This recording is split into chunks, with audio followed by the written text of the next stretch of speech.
মুহূর্তে যখন দুর্নীতির কথা হচ্ছে, শুধুমাত্র কি কালীঘাটের কাকু নিয়োগ সংক্রান্ত দুর্নীতি তা তো নয়, এমনকি উৎসব ভাতা সেক্ষেত্রেও দুর্নীতি হয়েছে। শিলিগুড়ি ঘটনা আপনাদের সামনে তুলে ধরছি, যে ব্যাপক দুর্নীতি গোটা রাজ্যের বিভিন্ন প্রান্তে, সেই ছবিগুলোই কিন্তু আপনাদের সামনে আমরা তুলে ধরবার চেষ্টা করছি। আর সেই ছবিটাও দেখতে পাচ্ছেন শিলিগুড়ির ঘটনা, যেখানে উন্মিলন আমাদের প্রতিনিধি আমাদের সঙ্গে রয়েছে। আরও স্পষ্ট করবো উন্মিলনের কাছ থেকে। উন্মিলন, অভিযোগ আসছে কি রকম ভাবে দুর্নীতিটা হয়েছে, ওয়েটা কোথায়?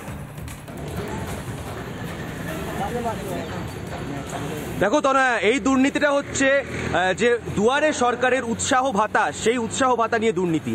এই উৎসাহ ভাতার যে টাকা, সেই টাকা এই প্রকল্পের সঙ্গে যুক্ত না থাকা কর্মীদের ব্যাংক অ্যাকাউন্টে ট্রান্সফার করে সেটা তুলে নেওয়ার অভিযোগ উঠছে। এবং অভিযোগটা কার বিরুদ্ধে উঠছে না, খড়িবাড়ির যে বিডিও অফিস, সেই বিডিও অফিসের ক্যাশিয়ারের বিরুদ্ধে। ক্যাশিয়ার নাকি হাসিদেওয়ারি গার্লস হোস্টেল রয়েছে একটি, সেই গার্লস হোস্টেলের 4 জন কর্মী, তাদের মধ্যে সেই ক্যাশিয়ারের স্ত্রীও রয়েছেন, সেই 4 জনের অ্যাকাউন্টে টাকা ট্রান্সফার করে নিচ্ছেন এবং বলছেন যে তাদেরকে পার্সোনাল কিছু টাকা পাঠানো হবে এবং সেই টাকা তারা তুলে নেবেন, এমন বলে সরকারি টাকা তাদের অ্যাকাউন্টে ট্রান্সফার করে তারপরে তুলে নেওয়া হচ্ছে, এমন কিন্তু অভিযোগ আসছে। আমাদের সঙ্গে বিরোধীরা রয়েছে, আমরা কথা একটু বলবো এই যে দুর্নীতি, নতুন ধরনের দুর্নীতি সেটা নিয়ে।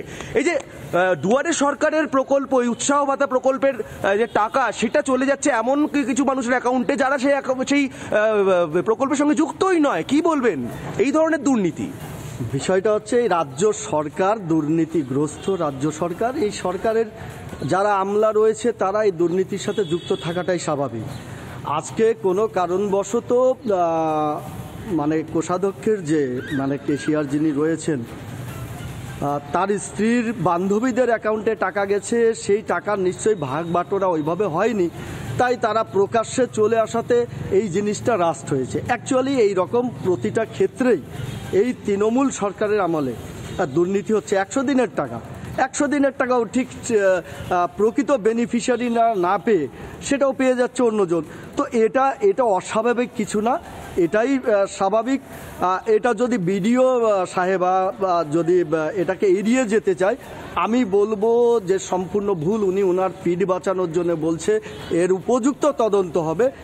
আমার বক্তব্য হচ্ছে তার নাকের ডোগায় বসে তারই ক্লার্ক কি করে তার স্ত্রী সহ তার বান্ধবীদের অ্যাকাউন্টে টাকা ট্রান্সফার। অবশ্যই একটা তো প্রসেস থাকে, যখন টাকাটা ট্রান্সফার হয় সেখানে তখন বড়বাবু, নোডাল অফিসার, বিডিওর মারফত তারপরে সেই টাকাটা ট্রান্সফার হয়, সেটার কোনো তোয়াক্কাই করছে না বিডিও অফিস থেকে। কি বলবেন, এইভাবে কোনো নিয়ম না মেনে টাকা ট্রান্সফার হয়ে যাচ্ছে? দেখো, সব থেকে বড় কথা, বাংলা জুড়ে যে লুটেখার সরকার চলছে, সেই লুটেখার সরকারে সমগ্র বাংলাতে যে জায়গা থেকে যেরমভাবে পারে মানুষের পকেট হোক বা সরকারি কোষাগারের পকেট হোক, সেখান থেকে পয়সা তুলে তারা সেখান থেকে লুটে পুটে খাবে, এটাই তাদের মূল উদ্দেশ্য।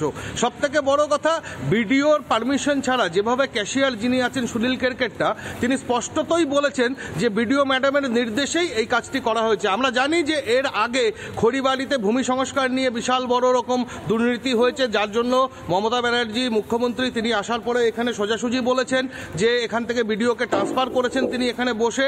তারপরে নতুন যে বিডিও এসছে, আসলে চোরের বদলে ডাকাতের পরে তারপরে রাহাজানি, এইভাবেই গোটা সরকারটাই চলছে। এই চোর রাহাজানি সরকার, লুটেখার সরকার, তারা দেশ এবং ভারতবর্ষ থেকে শুরু করে যেখানে যা চান্স পাবে সেখান থেকে সব লুটেপুটে খাবে, এটাই তাদের মূল উদ্দেশ্য।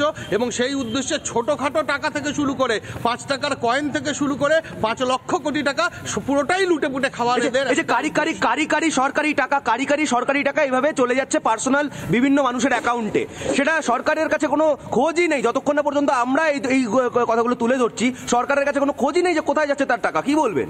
আসলে এখন যেটা চলছে, সরকারি প্রকল্পের টাকাটাকে বিতরণ করা হয় কেন, সেটা আবার বিভিন্ন মাধ্যম দিয়ে সরকারের পকেটে ঢুকতে পারে। সেই জন্যই আজকে উৎসাহ প্রকল্পের টাকা, একটা বিডিও অফিস থেকে একজন ক্লার্কের মাধ্যমে অন্যজনের অ্যাকাউন্টে চলে গেল, সেখানে কোনো সিগনেচার ছাড়াই কি এটা হয়েছে? হয়নি।